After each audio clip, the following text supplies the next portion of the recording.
Welcome to Masters of Self University podcast, your highest source of sacred truths and universal wisdom. Hello, beautiful souls. I'm Rachel Fiori, mystic, spiritual teacher, psychic healer, and founder of Masters of Self University. Join our journey of soul transformation as we deep dive into this latest episode.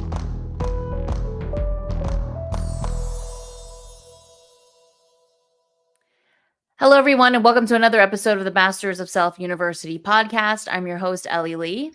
And I'm your host, Morley. And today we're going to be talking about how we've all received this cultural conditioning that emotions are weak.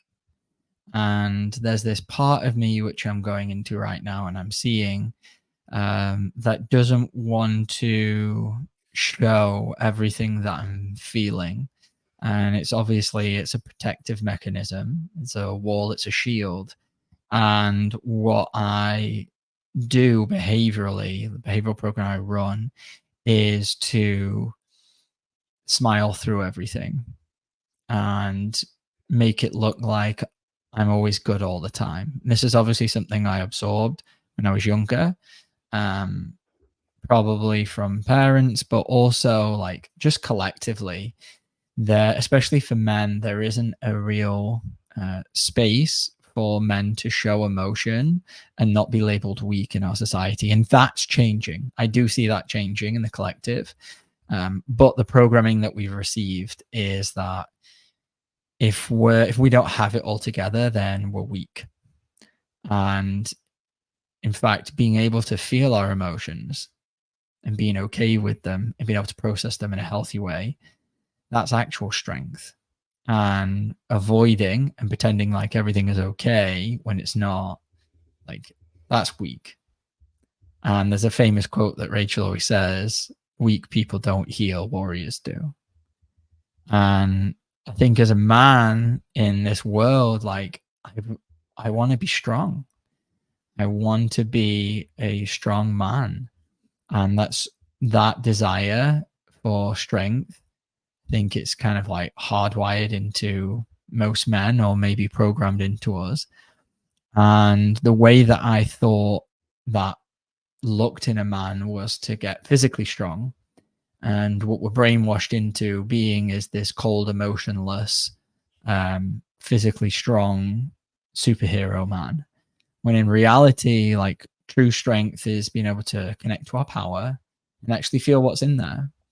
And to shed a tear when it's necessary, when you feel it, and to be okay with the full spectrum of emotions that we feel as humans.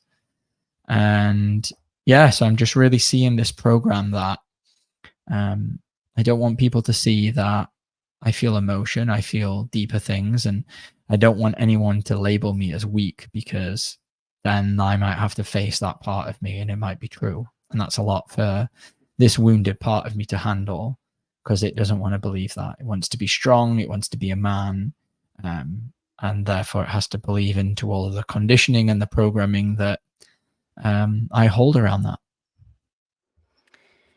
Yeah, it's really sad. Me and Danny decided a few weeks ago that we were just going to watch a TV show just to turn off everything. And everybody was talking about this Netflix show called Love is Blind. Obviously, a lot of people know it. And I have not watched reality TV for a long time. But I was like, you know what? I was like, let's just go in there and let's just study, right? Because studying people is a way for us to be better coaches. It gives us an insight into the collective, into our wounding and our programs. And as we were watching the show, holy crap, it was fascinating. But I think two of the biggest things that really stood out was definitely men can cry.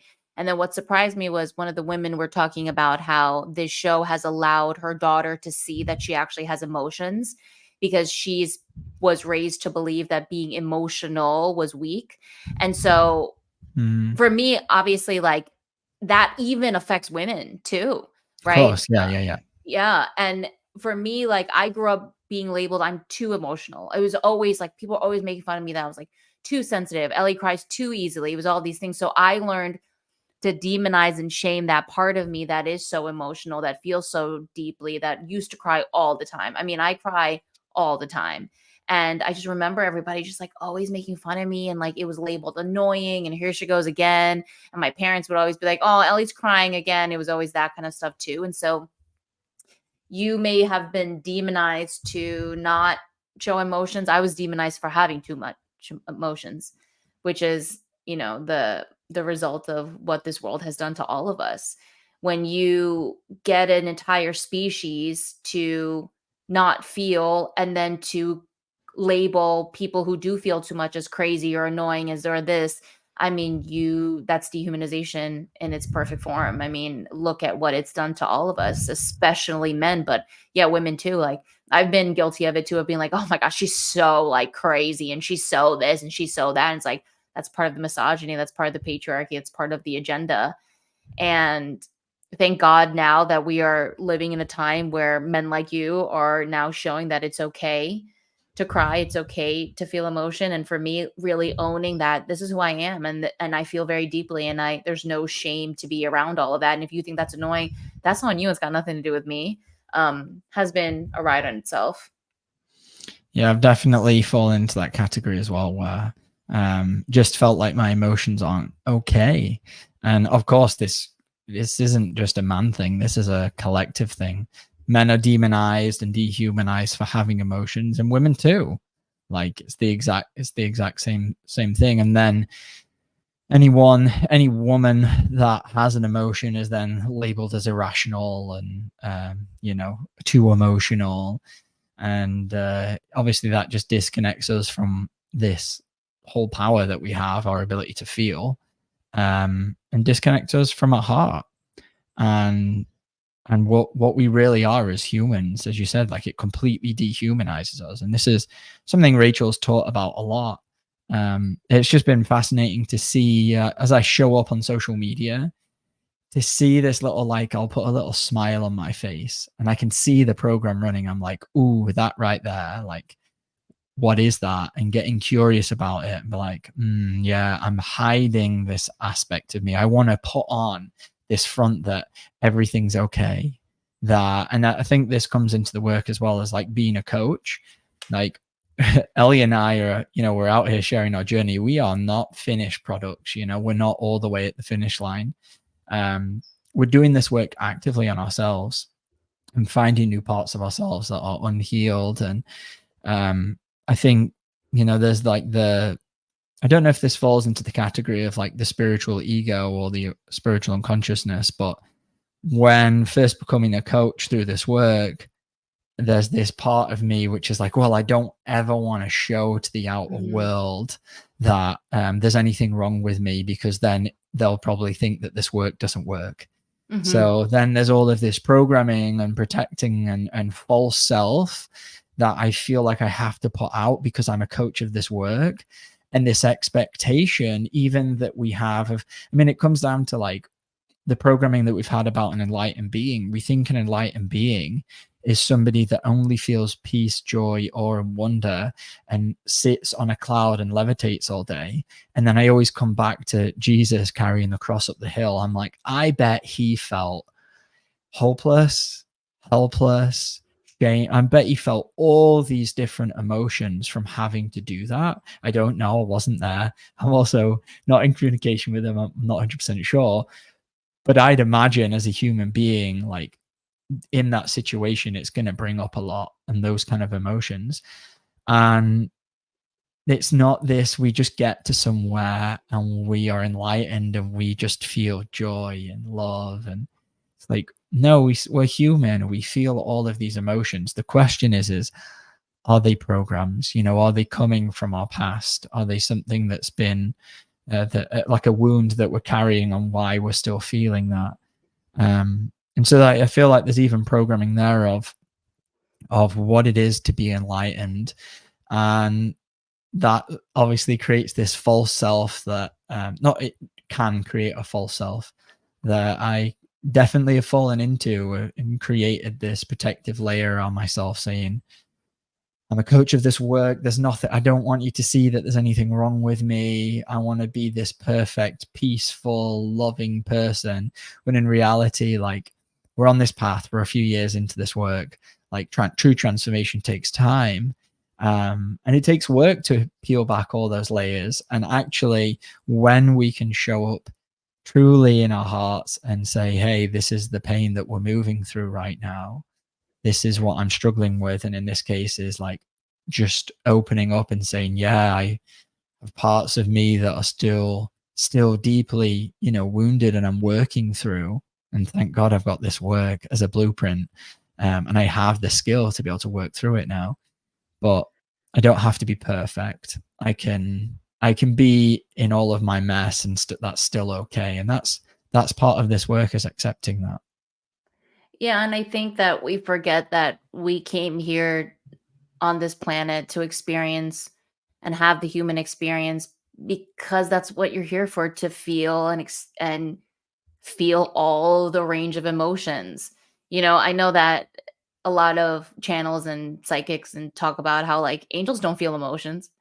We get to the angels don't understand what we go through because they don't feel the way that we do, and that's part of what our souls chose to come here on planet Earth, because down here we feel it all. We feel it all. And so to just remind everyone of that. And that's why anybody who tells you never to feel anything negative, or anyone who tells you just to feel love and light, like, you just need to turn around and go the other direction, because that is not what this entire human experience is about. And so and I have just put down my emotions for my entire life because I always thought they were bad. It was bad that I was depressed. It was bad that I was sad. It was bad, all this stuff. And now learning to embrace them has been, whole other thing itself, because that's not what I've been programmed to do, and also what I learned to do. And so, yeah, it's fascinating. There was something that I wanted to talk about while you were bringing all of that up. But it'll come to me in a second. But just a reminder to everybody, this is the human experience. Feel it all. Yeah, it'll come back. Whenever it does, just jump in and we can go on that tangent. But yeah, the what we're talking about there, emotions, when we live in duality, right? It's like, oh, this is positive and this is good and this thing's bad.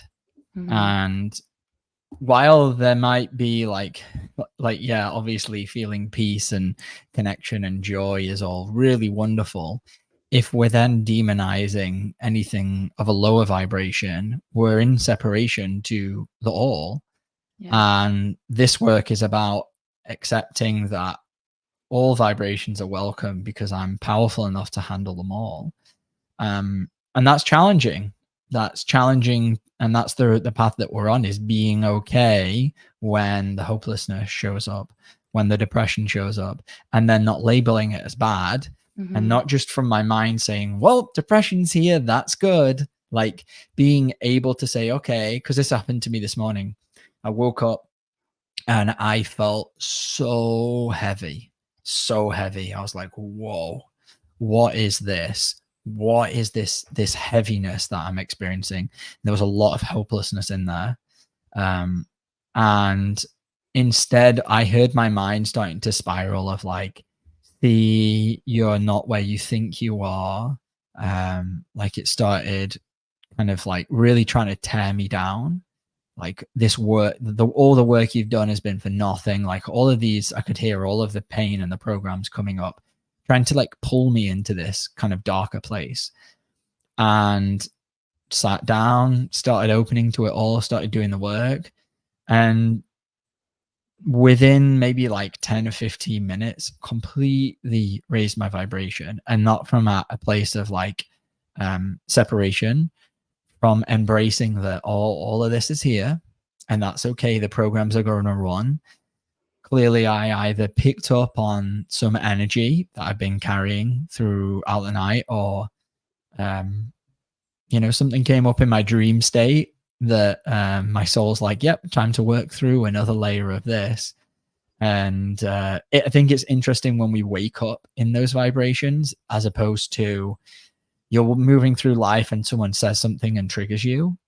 When I was really, really in the depths of my depression, I would wake up every day and it was constantly, am I going crazy? Is this heaviness still here? And every day it would affirm, yes, it was. And I wouldn't know what to do with it other than go run 3 miles, take a cold shower, meditate, breath work.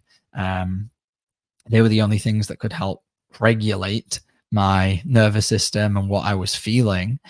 And now I don't have to do any of that. I can sit down, I can just open my heart, and I can start to work with the energies that was there. And today it was just this feeling of hopelessness. It was very, very familiar, something that I've worked with a lot. And yeah, it's just cool to see how quickly the programs can come alive and start to try and pull you into your mind and lead you down a downward spiral. And then when you're more advanced with this work, being able to come back to your heart very quickly and work with the energy and then re-find your center. And an hour of really working through everything that was there, I was like, oh, like I can hear the birds, the sun is shining, this is beautiful. I'm going to go take my dog for a walk. And like, if I would have known how to do that 4 years ago when I was in the darkest of dark places for me at that time, like, wow, I would have alleviated so much suffering. And that's why I'm grateful for this work. Yeah, I've talked about this a lot, but one of my core wound that I struggle with the most my entire existence has been just this kind of like terror and dread about this life and just never seeing the light. And when that wound gets activated and the programs that come with that destroy me, and I've been in this pattern for, I'll just dip into like really low places of like depression for weeks because I can't get out of it. And we had our first in-person live event last weekend, and everybody came. Not everybody, but like a lot of our colleagues and people we worked with came. And then the last day when everybody was leaving, as I'm saying goodbye, because I don't like goodbyes. Goodbyes trigger me a lot. And as I was walking, I could just feel this emptiness starting to take over.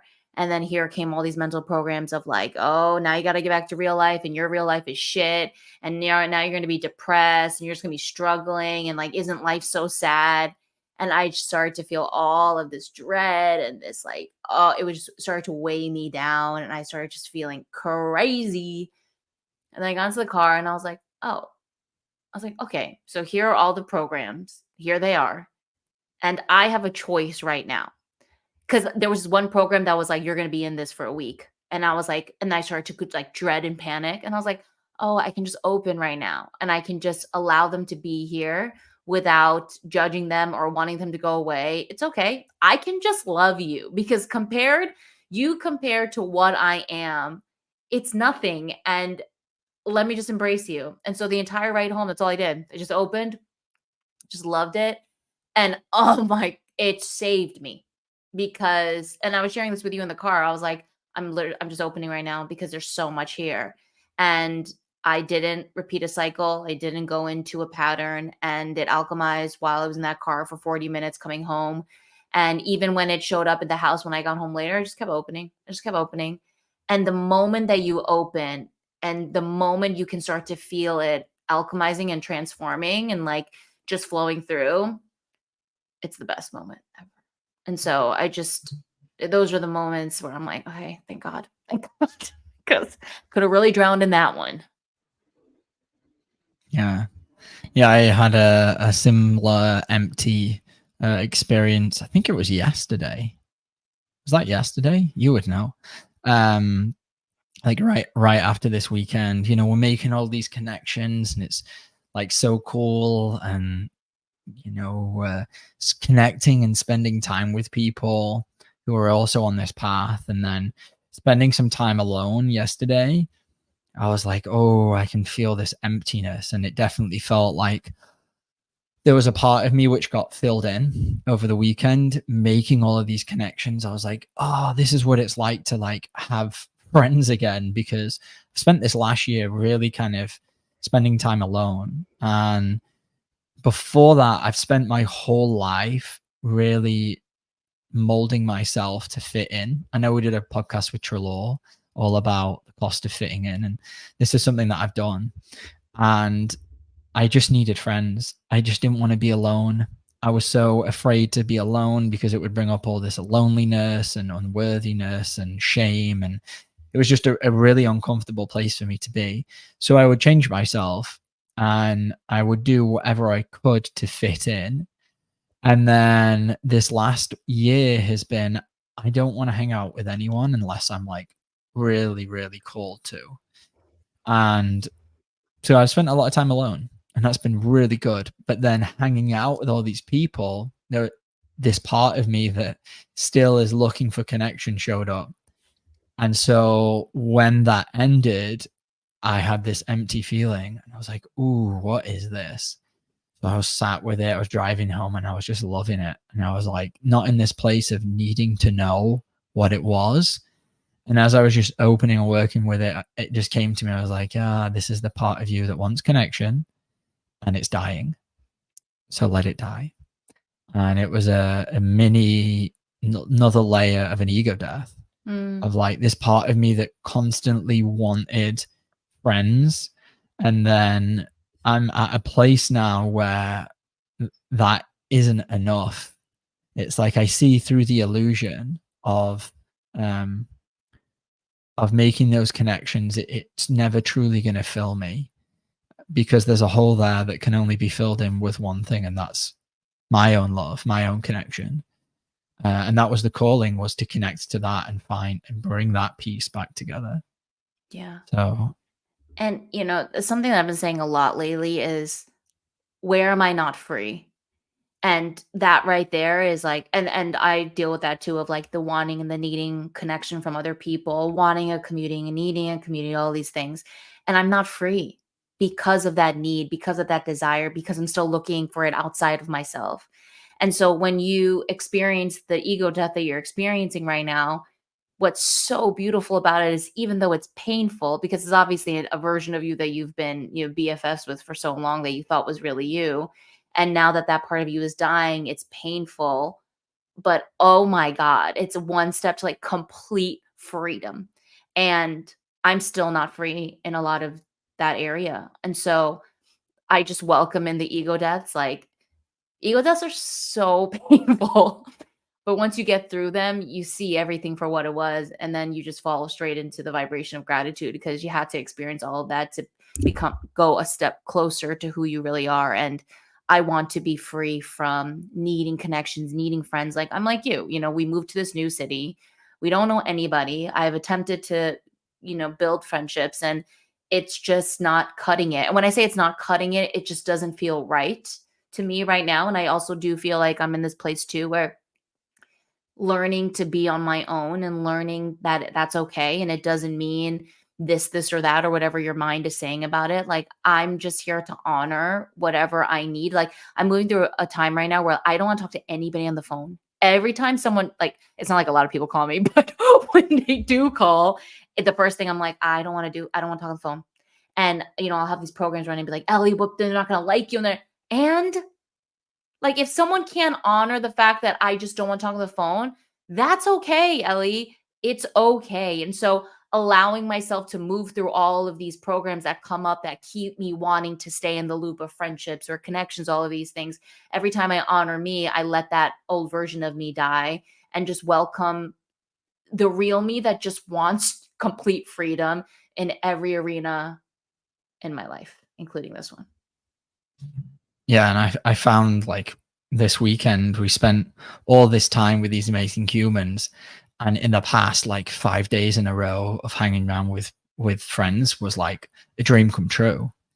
And by day 4, I was getting a nudge of like, you're at your limit, you need to spend time alone. And I didn't listen to it, and I didn't realize I'm still working with fully understanding, like, what is my internal guidance, and what is my intuition saying, and to listen to it, because I grew up my whole life not knowing what it is. And I'm really on a journey. Ellie and I have done a few podcasts on this if you want to go back and listen. But I'm really on a journey of finding what that intuitive internal guidance is, and then being able to listen to it. And I heard it, and I was like, no, they're in town. I need to make sure I spend time with everyone. And I didn't listen to it. And I found when I was spending time with everyone, I wasn't fully present, because I had so much built up that I needed to process and feel. And I needed my own space to move through everything and kind of like rejuvenate. And both Ellie and I in human design are 6'2" hermit leaders. So we loved, I'll speak for myself. I love to spend time with people, but it has to be balanced for me with being that hermit of going off and getting that time alone, preferably in nature, to just recharge, or just, time alone, just to be within my own self.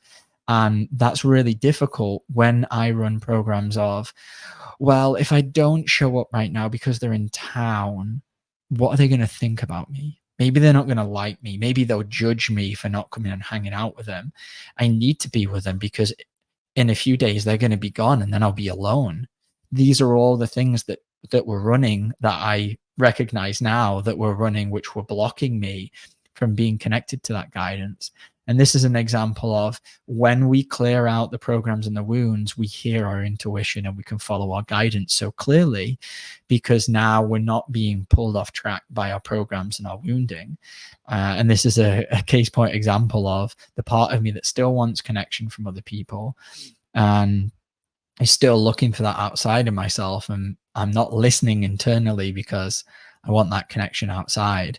And it's that scarcity. Well, they're going to be, when they leave, then I won't have these people to connect with. And so I have to show up right now and I have to give my all. And it's the people pleasing programs are in there too.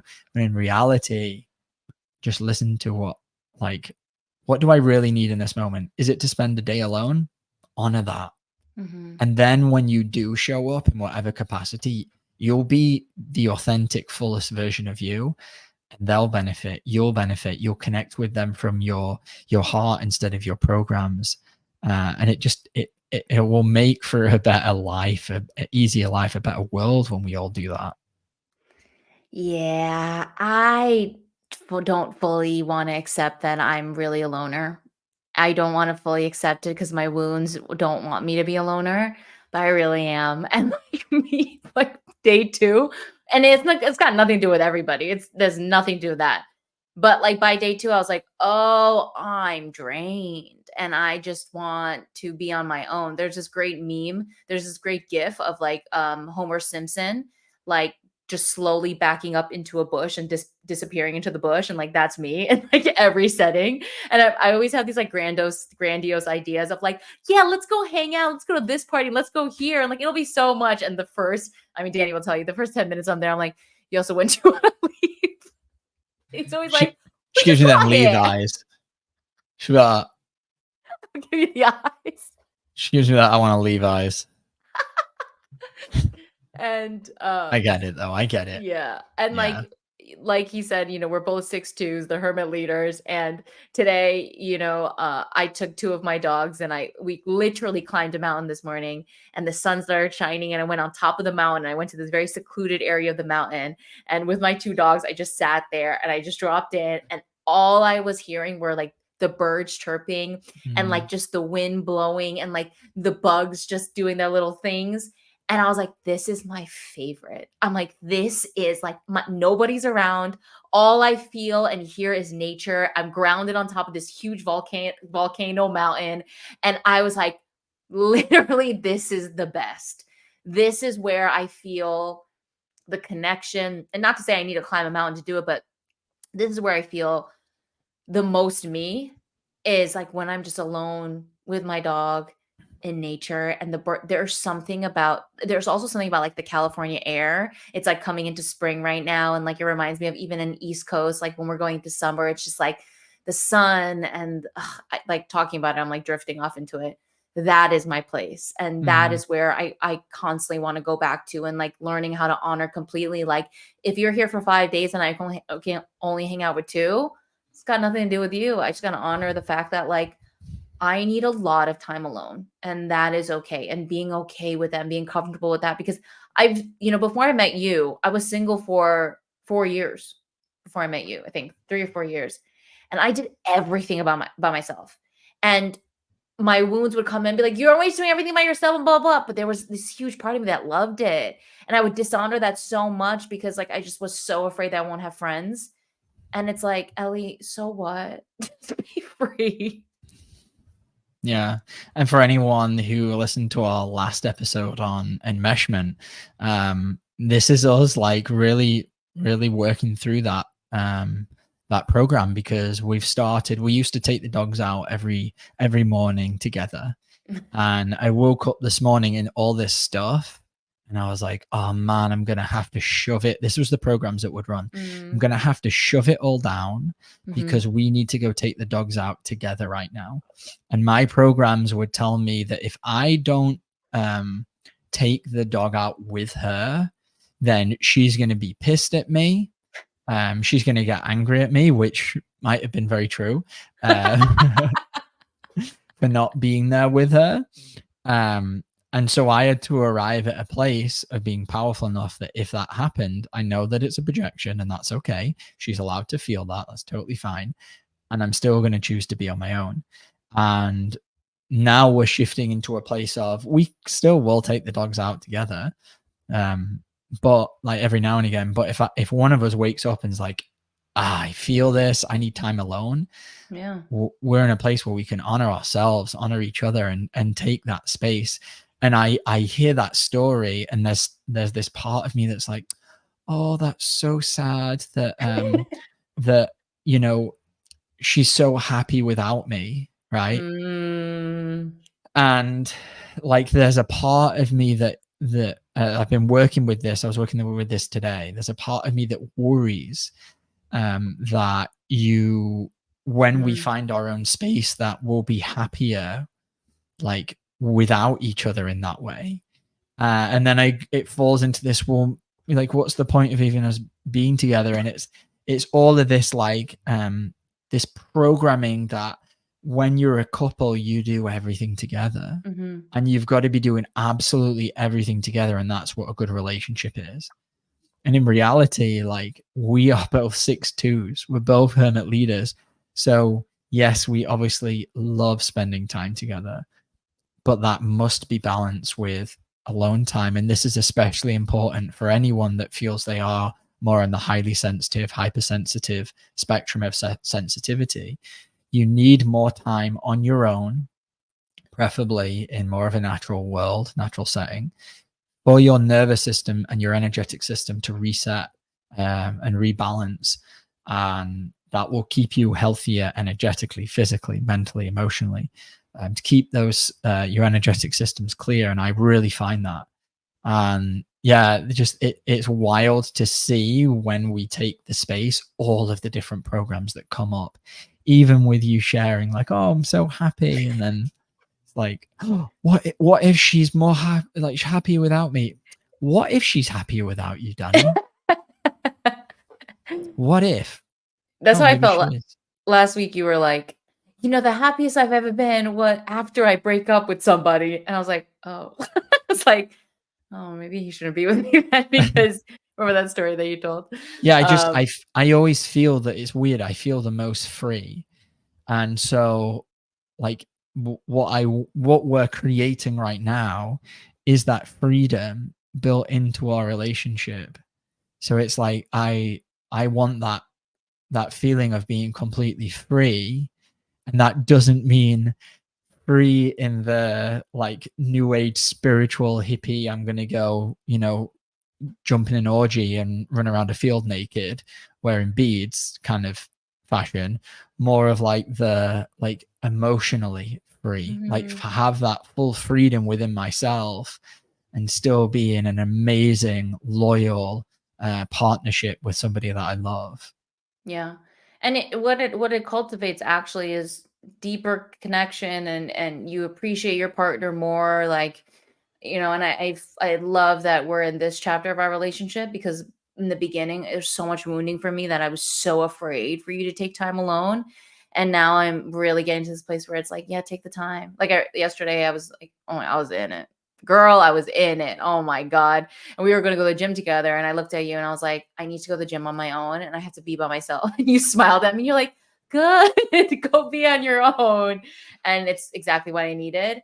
And I'm glad, because a lot of that time when I'm in that, like, it gets projected onto you, even though I'm trying not to let it get projected onto you. And like the healthiest and most powerful thing for me to do in that moment was to go, I need to just be on my own, because there's a lot coming through right now. And you were like totally like for it, and you didn't run anything, and it was great. And And then later on, when we actually got together, it was I had worked through a lot of it, so you weren't the target for all the programs and wounds that were showing up. Yeah, and I think because we both do this work, there's a tendency for us to kind of just live in the processing phase, because Ellie and I feel so much and feel like, I don't know if it's just where we're at in the global awakening, all the stuff that seems to be coming up, or in March 2024 when this is being released. I don't know if it's to do with that. I don't know if it's to just do with how sensitive we are and how much like personal wounding and programming we're kind of working through right now. But there is always stuff coming up within our kind of space, within our day. And because we both speak this language, it's, oh great, well let's talk about it and work through it together. And that's a blessing, a true blessing, but it must be really balanced with being able to do this by yourself and not do any dumping on your partner, like emotional dumping. Because it's something that comes up a lot between us, is like, oh, that feeling of being overloaded and overwhelmed by, like, there's no escape, because this is all we do is heal and talk about our programs, and it can get a lot. Yep. But here we are. But We're climbing. We're climbing. Yeah, it's Yeah. beautiful. To anybody out there, if you are really, really inspired to do this work, follow that soul, follow that calling. You can set up a free consultation with Danny at mastersofselfuniversity.com. Join our group class. We have one starting very, very soon. So if you want to jump into that, please set up a free consultation, Master of Self University. Beginning of We April. have a Discord community. It is free. Everybody in that Discord community shares, and we open, and everyone helps each other out. So if you want to join that free Discord community, the link is below. Check out Rachel Fiori's book, The 20 Universal Ways of Oneness. It is on Amazon, and there's a digital course that goes along with it called The Introduction to the Ways of Oneness. You can check that out all on masterselfuniversity.com. And lastly, please share, subscribe, comment. Really helps us do this podcast for free. And we love y'all, and keep going. Until next time, we'll see you guys then. Bye. Bye.